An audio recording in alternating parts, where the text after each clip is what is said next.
Olá, pessoal! Só aquelas pessoas que já sofreram um acidente de trabalho sabem como essa situação muitas vezes é traumatizante. O próprio acidente em si e também as situações que vêm pós-acidente, como por exemplo afastamentos, indenizações, problemas de saúde. Então vamos para o vídeo para conversar sobre tudo isso.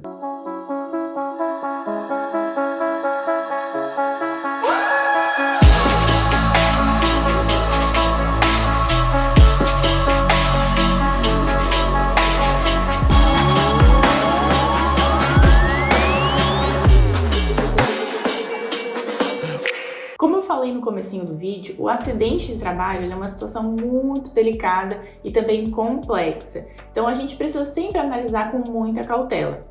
Infelizmente, ele é muito mais comum do que nós gostaríamos, né? Se fosse tomado todos os cuidados necessários, muitas vezes vários acidentes poderiam ter sido evitados. Acontece que muitas vezes esses cuidados não são adotados e o acidente acontece. Então, por conta disso, nesse vídeo nós vamos falar 5 direitos daquelas pessoas que sofrem acidentes de trabalho. O primeiro direito, então, é a emissão da CAT. A CAT é o Comunicado de Acidente de Trabalho. Por que a gente começa com esse direito? Porque ele é justamente o mais básico de todos, envolvendo essa questão do acidente de trabalho. Então, sempre que acontecer esse acidente, a empresa ela deve emitir esse comunicado, ela deve emitir a CAT, justamente para que você tenha o registro de que naquele momento, naquele dia, naquele local, naquele horário, aconteceu um acidente de trabalho. E com esse comunicado é que o trabalhador ele passa a ter, por exemplo, benefícios de estabilidade, vai pegar afastamentos no INSS, afastamentos da maneira correta, né, benefícios em razão do acidente. Então tudo vai girar em torno da emissão dessa CAT. Então por isso que ela é o primeiro direito que acontece, né, quando acontece esse acidente de trabalho. Esse é o primeiro direito que tem que ser respeitado para que tudo na sequência consiga correr de uma maneira ok, consiga correr bem. O segundo direito, então, é o auxílio-doença acidentário. Ele vem logo na sequência da CAT, então por isso que ele é o segundo direito aqui do nosso vídeo. Como é que vai funcionar? Logo após sofrer o acidente, vai ser então emitida essa CAT para o funcionário e logo na sequência, após todos os cuidados médicos, vai se ter, muito provavelmente, um atestado médico recomendando que aquele funcionário que sofreu o acidente permaneça afastado das atividades, afastado do trabalho por algum determinado período de tempo, às vezes 60 dias, 90 dias. Então, com esses documentos é que vai ser procurado o INSS, vai ser avisado, olha, INSS, nessa situação aqui aconteceu um acidente de trabalho. O médico ele está pedindo para que esse funcionário fique afastado.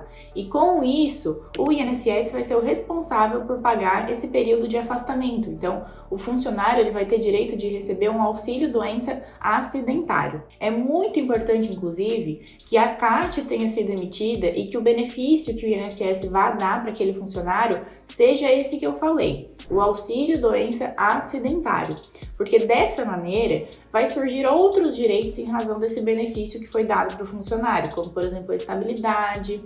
Outro detalhe que também é interessante em razão dessa questão do benefício, quando é um benefício auxílio-doença acidentário, a empresa ela permanece, ela tem a obrigação de depositar o FGTS daquele funcionário. Já se for um benefício de auxílio-doença comum, né, que não em razão de um acidente, já cai essa obrigação do depósito do FGTS. Ou seja, a empresa ela não deve depositar o FGTS quando se trata de um auxílio-doença comum.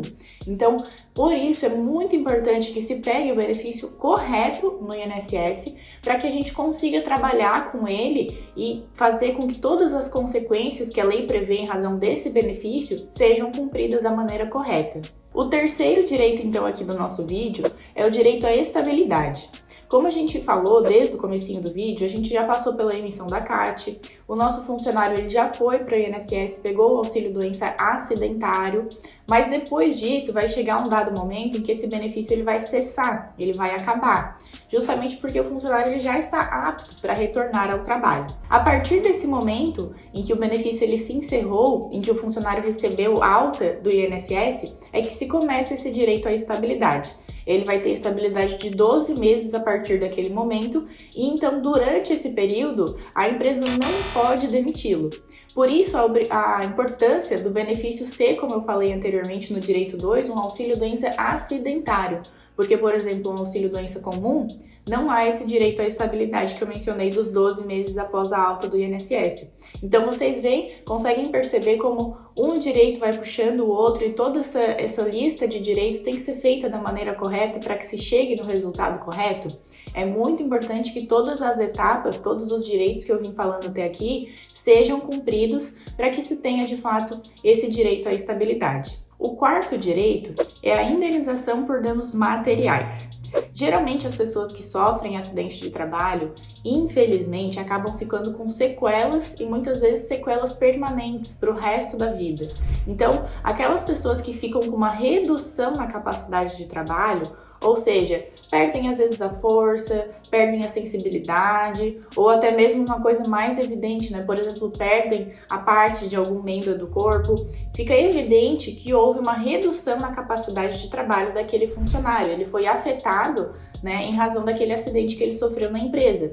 Então, por conta disso, ele pode pleitear, né? Ele pode pedir essa indenização por danos materiais, que significa uma pensão mensal vitalícia. Isso que representa esse valor que a empresa vai ter a obrigação de pagar em razão dessa redução que ela causou ao funcionário. Então, por exemplo, o funcionário ele ficou com uma redução da capacidade aí de 10%. Vai ser fixado então que a empresa, né, que é responsável por esse acidente de trabalho, ela pague para o funcionário uma indenização mensal vitalícia em razão dessa redução que ela causou para o funcionário. Inclusive, essa indenização ela pode ser paga também em parcela única. Existem as duas possibilidades. Ser pago de forma parcelada até a expectativa de vida, né, que nós temos hoje aqui no Brasil, ou então em parcela única e aí se aplicando um percentualzinho aí de deságio de ajuste também. O quinto direito, então, aqui do vídeo é a indenização por danos morais e danos estéticos. Só para a gente não confundir, o quarto direito que eu falei aqui foi indenização por danos materiais, que é a pensão mensal vitalícia. Esse quinto direito é a indenização por danos morais e danos estéticos. Quando que vai ser devido esse quinto direito? Muitas vezes, quando o funcionário ele passa pelo acidente, ele sofre um abalo de ordem moral, de ordem psicológica. O que seria isso? Aquela situação do acidente pode ter deixado traumas nele, né? Pode ser que ele fique abalado psicologicamente. Então, nessa situação, o funcionário ele vai ter direito de receber uma indenização por danos morais. Quando também um acidente deixar sequelas de ordem estética, ou seja, às vezes alguma cicatriz, a pele de uma aparência diferente, ou até mesmo a perda de um membro que altera toda a estética daquela pessoa, ela vai ter esse direito de receber a indenização por danos estéticos. Então, são indenizações que geralmente, né, tanto essa do quarto direito quanto essa do quinto direito que eu trouxe aqui no vídeo, são geralmente indenizações que são pedidas na justiça. Então, a gente precisa fazer através de um processo judicial, contar toda a história daquele funcionário e pedir para o juiz que, de fato, ele fixe essas indenizações porque elas são devidas. Porque ele ficou com uma redução na sua capacidade, porque a estética dele foi afetada, porque a moral dele, né, o psicológico dele foi afetado. Então o juiz ele vai avaliar tudo isso no processo e vai fixar essas indenizações. Pode acontecer ainda também dos primeiros direitos que eu falei aqui no vídeo, então, por exemplo, a emissão da CAT, né, a estabilidade. Pode ser que esses 3 primeiros direitos que eu falei também sejam desrespeitados. Mas da mesma maneira que os 2 últimos, esses 3 primeiros a gente também pode pedi-los na justiça. Então, vamos supor, né, eu sou um funcionário, eu sofri um acidente de trabalho, mas a empresa nem cumpriu o primeiro direito de todos, que era a emissão da CAT. Ainda assim, nessas situações, é possível a gente ir na justiça, contar toda a história daquele funcionário e pedir que a empresa emita a CAT, que o juiz obrigue ela a emitir esse documento, para que assim o funcionário ele tenha todos aqueles direitos que eu falei na sequência. A gente já sabe que muitas vezes quando a CAT não é emitida, todos esses outros direitos que vêm na sequência, eles acabam sendo desrespeitados. Então, sempre é possível a gente corrigir uma situação que não aconteceu da maneira correta através de um processo judicial. Pelo que vocês viram aqui no vídeo, acredito que vocês já tenham compreendido que o acidente de trabalho é uma situação muito complexa, uma situação bem delicada também, mas muito complexa. Então, a gente sempre recomenda aqui no escritório que procurem profissionais de confiança, tanto profissionais da área médica, porque aquele funcionário ele vai precisar, ele passou por um acidente que afeta o corpo dele, então ele precisa de médicos competentes, né, especialistas, para conseguir ajudar ele naquela situação e da mesma forma procure advogados especialistas em direito do trabalho, porque essas pessoas geralmente têm mais conhecimento profundo, principalmente envolvendo essa questão do acidente, porque são muitos direitos, são muitos detalhes que precisam ser sempre bem verificados, bem abordados quando vai se ter esse momento de processo. Então são assuntos importantíssimos que exigem pessoas que tenham conhecimento profundo sobre ele. Se vocês gostaram do vídeo, deixem os comentários, curtam, nos acompanhem aqui no canal, se inscrevam para ficar por dentro dos próximos vídeos. Forte abraço!